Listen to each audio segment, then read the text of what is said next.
taasifame kana gayya 3,2022 isin nageessisaa Annimoona Faayisaati. Sabboontonni ilmaan Oromoo irree fi gaachana uummata Oromoo WBO diinagdeen jabeessuuf gumaacha taasisan cimsanii itti fufanii jiru.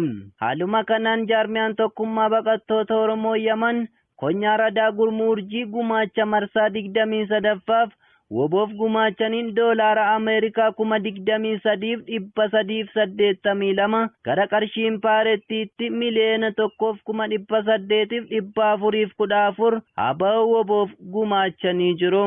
Jaarmiyaan tokkummaa baqattoota Yaman kun otoo walirraa hin kunnee fi haala yeroo eeggatee ho'aa qabbanaa kan deemu otoo hin taane rakkoo Oromoof Oromiyaan baroota dheeraaf keessa turte furmaata maayii fiduu kan danda'u WBO fi WBO qofa ta'uu itti amanee buusii dhaabbataan buusoo cinaatti waan atattamaatiif wayita gaafatametti deebii haalaan nama boonsu kennaa jira.